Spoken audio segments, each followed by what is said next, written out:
Alors, Madame la députée de Lapinière, je vous cède la parole. Merci, Monsieur le Président. Merci à vous trois pour la présentation et le mémoire. Alors, la première question que j'aurais, c'est que concernant votre proposition pour l'article 18, en fait, vous dites que c'est dans la façon de tenir la consultation sur l'établissement des lignes directrices que va reposer le succès d'une telle entreprise. On a des ordres qui sont venus en début de consultation qui proposaient de remplacer dans le projet de loi le mot consultation par collaboration, donc d'être partie prenante en aval lors de la modification de règlement. Est-ce que vous êtes de cet avis-là aussi? Est-ce que ça vient, je dirais, Oui. c'est le même avis ou s'il y a des nuances? Ben, c'est le même avis, c'est-à-dire que je pense que c'est une collaboration qui est importante parce que, comme je le mentionnais, les ordres sont un petit peu au premier chef pour savoir ce qui répond au nombre de pratiques de leurs membres, puis conséquemment, quand ça répond au nombre de pratiques, ça répond aussi aux impératifs de protection du public. Et il y a des spécificités dans chacun des ordres qui font que je pense que cette collaboration-là, elle est essentielle. D'accord, merci. Vous avez fait référence, vous l'avez dit en conclusion tout à l'heure, l'histoire, c'est important de se rappeler de l'histoire, et vous avez fait référence au PL 21 en 2009, dont l'entrée en vigueur a eu lieu en 2012, où étaient réservées les activités à haut risque de préjudice, dont la psychothérapie.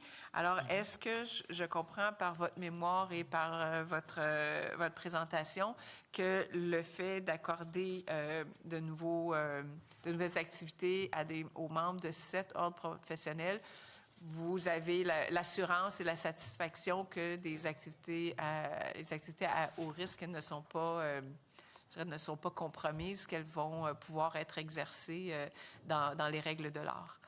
La sécurité n'est pas compromise parce que, comme je mentionnais, les thérapeutes conjugaux et familiaux devaient obtenir un permis parce qu'il n'y avait pas de formation universitaire à ce moment-là. Depuis, il s'en est développé une à l'Université McGill et c'était le critère, donc, qui manquait pour éviter la délivrance de permis. Et effectivement, c'est le cœur de leur pratique. En ce qui concerne l'accord du libre-échange, ben, il y a des travaux qui vont avoir lieu pour assurer justement que les permis qui se donnent aux détenteurs canadiens se font en toute sécurité.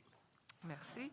Ensuite, pour ce qui est de l'article 30 du projet de loi, dont le ministre s'est dit très ouvert à regarder ce que vous proposiez, est-ce que vous pouvez nous parler un petit peu plus de votre préoccupation par rapport à cet article-là? Oui, en fait, la préoccupation, c'est que quand on lit le libellé tel qu'il est, il pourrait donner l'impression que seul l'Ordre des travailleurs sociaux et thérapeutes conjugaux peut poursuivre en matière de psychothérapie familiale et conjugale, alors que l'entente que nous avions, comme nous avions l'exclusivité de la poursuite, c'est que les deux ordres puissent poursuivre en matière conjugale et familiale et de façon autonome, mais que nous gardions évidemment les poursuites pour psychothérapie individuelle et pour usurpation de titre. Alors, on est venu proposer un libellé qui clarifiait parce que, selon nous, le libellé dans le projet de loi pouvait porter à confusion. D'accord, merci. Et puis, vous proposez d'ailleurs une nouvelle formulation. Oui. Alors, pour ma part, ça fait le tour des questions que je voulais vous poser. Est-ce qu'il y aurait un point sur lequel peut-être vous n'avez pas eu le temps, dans le temps qui vous était imparti pour faire votre présentation, oui, qui n'a pas été touché dans nos questions? Est-ce qu'il y aurait quelque chose que vous voudriez nous dire par rapport à un point particulier? Je pense que j'ai dit l'essentiel. En fait, ce que j'ai voulu faire, c'est rappeler un peu la genèse des activités réservées et notamment le rôle qui avait été confié à l'Ordre des psychologues. On entre dans une ère nouvelle et donc les travaux qui vont se faire avec tout le sérieux que ça mérite. Et donc, on va collaborer à ces travaux-là, bien entendu. Je vous remercie beaucoup.